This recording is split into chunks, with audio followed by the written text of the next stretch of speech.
ready to go. And we're chomping at the bit. And we're getting excited about this. We're getting to know Jesus volume 11, lesson 146. That's on pages 167 to 179 in your book. And the Bible text is on pages 168 to 171, and the lesson notes are on pages 172 to 177. Jesus is questioned by Caiaphas. You remember last week he got arrested and questioned by Annas. I think it's a camera. Well, where Jesus is questioned by Caiaphas, and we're going to talk about when people turn against you.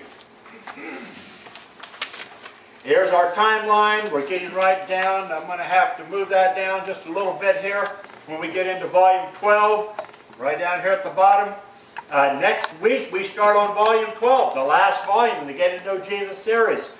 We're going to cover all this area from here down to here in 13 weeks. 14, yeah, I think it's 14 weeks. I think there's 14 lessons in volume 12. Really? But, and I'll do that, see if my throat clears thing. But we're right up here. Jesus is arrested, tried by the Sanhedrin, and we'll get Judas' suicide next week. 14. So, just to give you a little heads up what's coming. Really exciting news, you know. So have you ever had somebody knowingly and deliberately do something intended to hurt you? Has there been a time when you did something to get revenge or hurt someone else? If you're going to be fair, we need to examine what we've done to others as much, if not more so, than what others have done to us.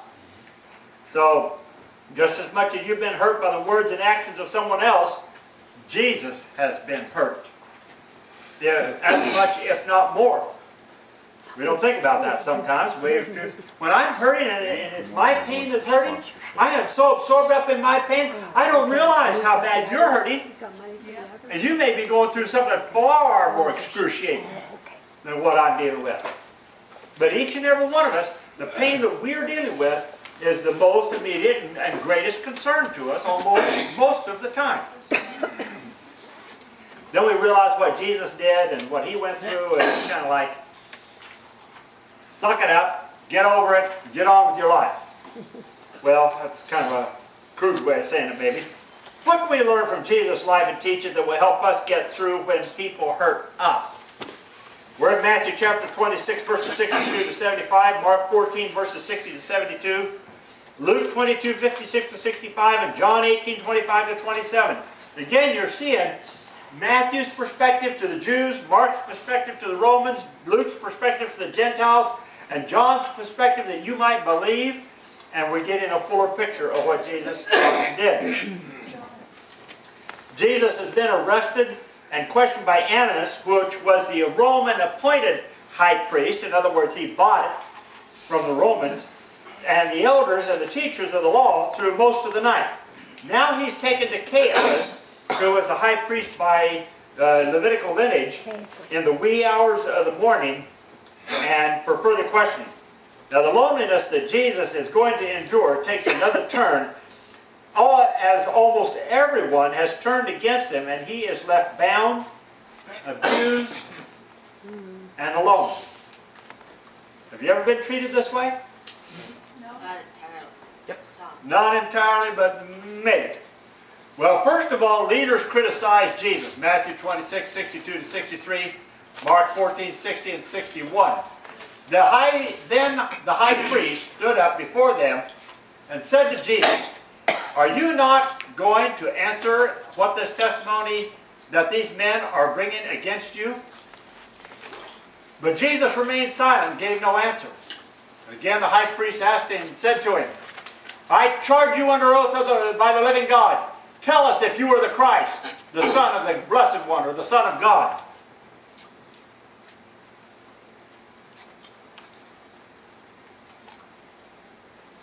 I'm going to leave you right there. Hang. Jesus has already been questioned and physically assaulted by Annas, the teachers of the law and the elders. Remember, they started slapping him around and abusing him a bit, hitting him with rods and saying, Who hit you? They blindfolded him. They whacked him and said, "Who hit you?" "You did." Now he goes to Caiaphas for more questioning. Now while he's being questioned by Caiaphas, Somebody claimed that Jesus had said that he would tear down the temple and in 3 days he'd build a new one. Now Caiaphas is aware of this and he asked Jesus to reply, but Jesus remains silent. Finally, Caiaphas asked Jesus if he is the Christ, the Son of God. He just asked him straight out, are you the Messiah? Are you the Christ, the one that the Bible has been telling us that we're supposed to be expecting? No matter what you do in life, someone is going to disagree or question or challenge you. It's kind of like the comment I saw on the internet today. A man was not allowed to enter his daughter's high school because he had on his military uniform. Are you kidding? And they were afraid that he might offend another Can student. you believe that? Yeah, I got a little bit of... I was really upset. I made a comment on my Facebook page about it. We're going to offend somebody. And sometimes What state? the man shows up at his daughter's high school in his military grab. Can you believe it? Glenn, what city, what state? I have to go back and look at it. It was on the Blaze, so look it up. But yeah, I said that the people in that school district need to make a lot of noise because that man is fighting for their freedom to say, I'm offended and you're fighting for my freedom. Oh my gosh. Well, the point goes back. Against that. No matter what you do, somebody is going to be offended. Yeah. And if we think we can have some utopia where nobody's offended, we are greatly disillusioned. And if I have to give up my rights so as not to offend somebody else, then I'm offended. Yeah. So who has a right to be offended and who has a right to not be offended? We could get in a whole discussion about that. We're just kind of bordering the line here about what they're doing to Jesus. So some people, Caiaphas has asked Jesus if he's the Son of God. You know, no matter, some people will question you and inquire simply to become better informed. Then some people will question you and attempt to discredit you and belittle you. No matter what they say or do, you will not suffer as much as Jesus is suffering right here, right now. He's been abandoned by the 12 that he chose. One of them turned him in. And he's already been physically abused, and this is just getting started. Your strength and your peace and your hope is in Jesus, not in how you are perceived by those around you. And we look at those Christians in those countries where they're being beheaded or just shot, execution style, kneel down on your knees, bam, go to fall down in the hole and die like they killed the Jews back during Nazi Germany in World War II. And I will not deny my Jesus. I'm going home right now. Okay, hope it doesn't hurt long. Bam, okay, it's over with. Hi, Jesus. Wow, I'm so glad to be here. Yeah. You know, when we get to heaven, we're not going to give a care about how we got there. Right. We're just going to be so excited that we got there. Well, let's go on. Jesus challenges his critics. Matthew 26:64-66, Mark 14:62-64. Jesus says, remember the previous question? Are you the Christ? Tell us plainly. He says, yes. I am. It is as you say, Jesus replied, but I say to all of you in the future, you will see the Son of Man, the title that he liked to use referring to himself, sitting at the right hand of the Mighty One, a title for God, and coming on the clouds of heaven. Then the high priest tore his clothes and said, he spoke in blasphemy! Why do we need any more witnesses? He asked. Look, now you have heard thy blasphemy. What do you think? And they all condemned him. He is worthy of death. They answered. They could not perceive in the mind with all the miracles and all that he done that maybe what he was telling them was the truth. They were so preconceived in their opinion of who he was and what he did. And this is a challenge to us. Even though we have strongly held beliefs, we need to constantly subject those beliefs to what if they're wrong. And examine and examine and examine to make sure that we are on track, or that maybe this is not a black and white area, maybe this is a gray area. Some things are gray areas. We need to discern and make that distinction. Jesus replies to Caiaphas' inquiry, declaring that not only is he the Messiah, but that he is going to be seen sitting at the right hand of God and coming in the clouds of heaven. Now earlier, when he was praying for the apostles, Jesus declared himself as Jesus Christ in John chapter 17 verse 3. And that was the first time that he actually said, and he gave him his first name and his surname, Jesus Christ. The only place that Jesus ever called himself that. And of course we stuck that with him for the rest of our lives. As declared in the previous lesson, it is extremely important that we speak the truth in all that we say. So when Jesus spoke, his accusers did not realize that he was speaking the truth. When you speak the truth, those who hear you might not see that you are telling the truth, but God will know. And if you try to alter the truth and be not completely honest, it will in turn to discredit you even more. So you've got to be careful. Sometimes people will ask you a loaded question, and if you just simply ask to answer that question, they will turn it and use it against you. What did they do right here to Jesus? He answered their question, and they used it and turned it to use it against him. Well, enemies abuse Jesus. Matthew 26, 67 to 68, Mark 14, 65, and Luke 22, 63 to 65. Then they, the men who were standing with Jesus, began mocking and beating him. And they spit in his face. They didn't do that under Annas, but under Caiaphas. They spit at him, they blindfolded him, they struck him with their fist and slapped him.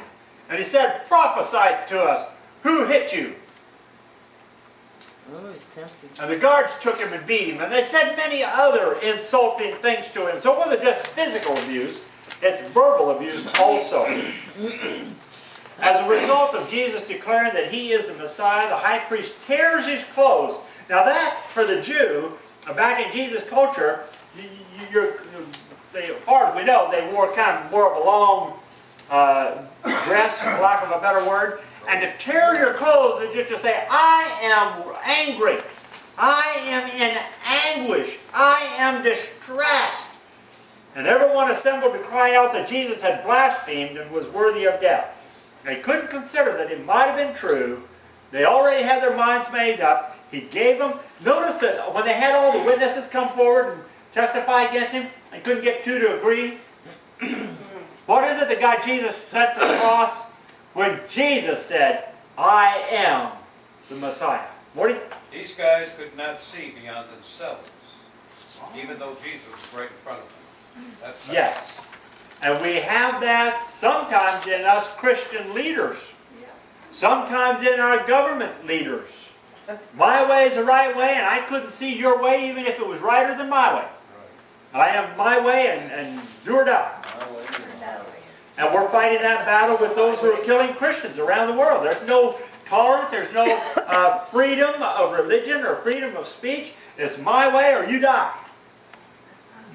According to their minds, they have so rejected him that they can't accept that he is saying might actually be true. They are determined that Jesus must be a liar, a blasphemer, a charlatan, an evil person. And at this, they take Jesus, they blindfold him, they spit in his face. They hit him with their fist and challenge him to say who just hit him. Now, if you're blindfolded, you're not going to see it coming. You're going to feel it when it gets there. Whether it's a fist or whether it's spit. And one of the most insulting things you can do to a person, even in today's culture, and it hasn't changed over 2,000 years, is to spit on them. It's gross. It's considered unsanitary. So this goes on for a while they wait for sunrise to take him to Pilate to get him crucified. So while you are at home, Jesus is there, blindfolded. Oh! And he's tied up, so he can't even wipe the spit off of his face.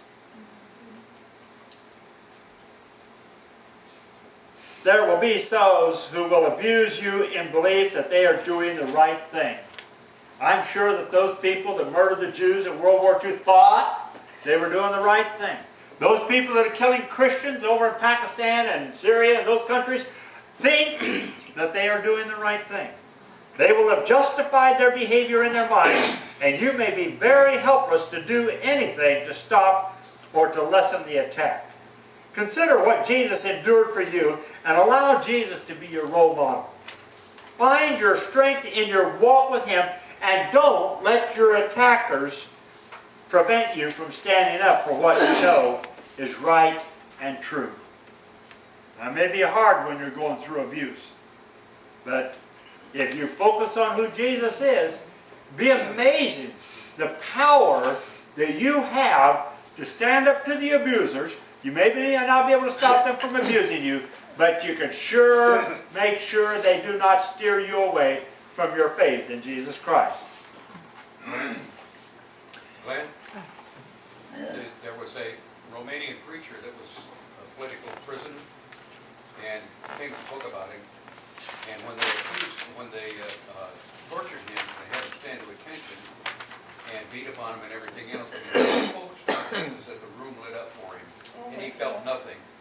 I know who that is. Wormbrand. Right. Wormbrand. Yes. Tortured and abused in Romania, and by the communists, and he would not turn from his faith. And now he is the founder of Voice of the Martyrs. Yep. And I get their emails, and it hurts to get them every time. But they talk about Christians being persecuted. Some are just beaten and threatened. Some have their houses or businesses destroyed, but some are taken out and killed. Get their magazines. Yes. Well, this is a view of Jerusalem looking southwest from the north wall. So we're looking back down over the city. I wonder, let's see if Caiaphas' house is in there, and maybe the upper room is down over there somewhere. I'm not too sure right there. Is that what the upper room is? The upper room was in the southwest corner of the city, as far as they believe, from what archaeologists have been able to determine. Are you going to take some of that? Oh, we're planning on it, taking pictures. Yes, I'll have pictures, and I'll know where they are, and I'll be able to go back and say, that is it right there. I don't know if that is or not, but I'll be able to tell you. But we're working on that. Well, Peter denies Jesus. Matthew chapter 26, verse 69 to 75, Mark 14, 66 to 72, Luke 22, 56 to 62, and John gets into this one, 18, 25 to 27. So now Peter was sitting out below in the courtyard, and a servant girl of the high priest came by. And when she saw Peter seated there, warming himself by the fire, she looked closely at him and said, "You also were with Jesus, that Nazarene Jesus of Galilee, one of his disciples, are you?" But he denied it before them all, saying, "Woman, I do not know him." Or John says, he said, "I am not." Doesn't matter whether he said, "I don't know him," or "I am not." He denied Jesus. I don't understand what you're talking about, Matthew and Mark say. Then he went out to the gateway, into the entryway. And when another servant girl, someone else, saw him and said to him, and to the people there standing around, "This fellow was with Jesus of Nazareth. He's one of them." "You are not one of his disciples, are you?" the girl at the door asked Peter. And he replied, he denied it again. I am not," Peter replied with an oath. "I do not know the man." After a little while, about an hour later, Luke says, one of the high priest's servants, a relative of the man whose ear Peter had cut off, remember Malchus? Yeah. Challenged him. He was standing near, and he asserted, went up to Peter and said, "Didn't I see you with him in the olive grove? Surely you are one of them, for you are a Galilean. Your accent gives you away." And then Peter denied it. He began to call down curses on himself. And he swore to them, "Man, I don't know what you're talking about. This man, or what you're talking about." Immediately, Who's doing that? just as he was speaking, at that moment, the rooster crowed. second time. The Lord turned and looked at Peter. Ooh, guilt. And then Peter remembered the words that Jesus had spoken to him. Before the rooster crows twice, you would disown me 3 times. And he went outside and wept bitterly.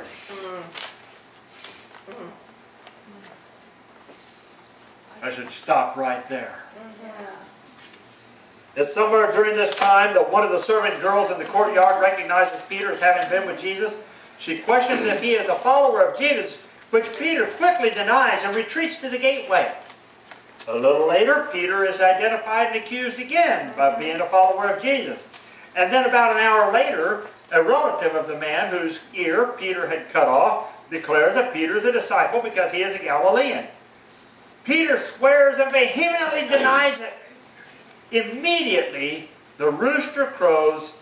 Jesus and Peter's eyes meet.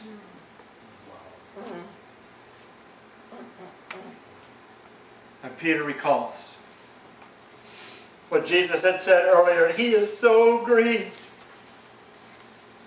He leaves and he weeps in extreme guilt and shame over what he had done. What he said he would never do. This will force a big change in Peter's personality and character.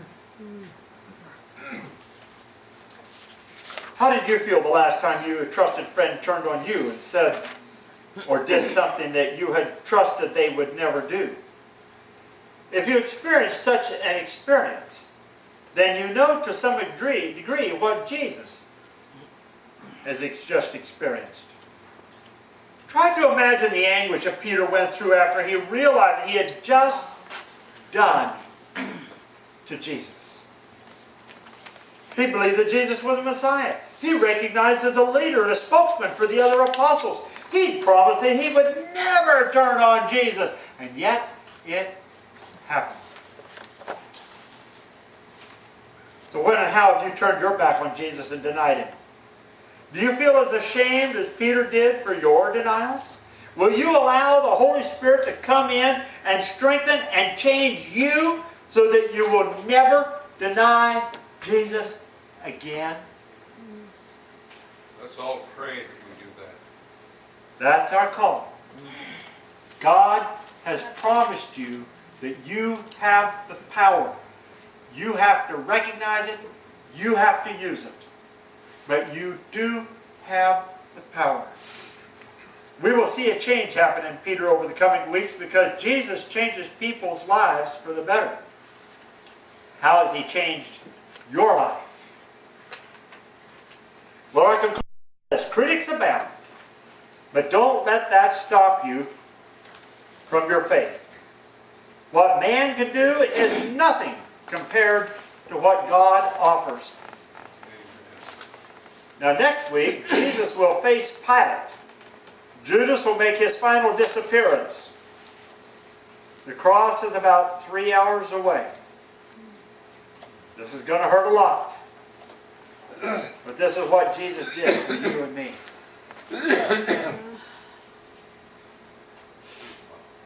Let's turn over to page 178 and break up into our discussion groups. It's time for some discussion questions. You can follow us and stay in touch with what is happening with the Getting to Know Jesus Bible Study Ministry on Plaxo, Twitter, Facebook, LinkedIn, and watch our video clips on YouTube and GodTube. Getting to Know Jesus is sponsored by New Hope Gospel Ministries. If you'd like to follow along with us and start your Getting to Know Jesus Bible Study group, or just pray for us or support our ministry, you can go to www.gettingtoknowjesus.org and find all the information that we have available for you. If you look at the lower right-hand corner, there's a button where you can make a safe and secure donation to the Getting to Know Jesus Bible Study Ministry. Or you can go to the order page and order your Getting to Know Jesus books for your Bible study group. Thank you for stopping by, and Keep us in your prayers and let us know how we can pray for you.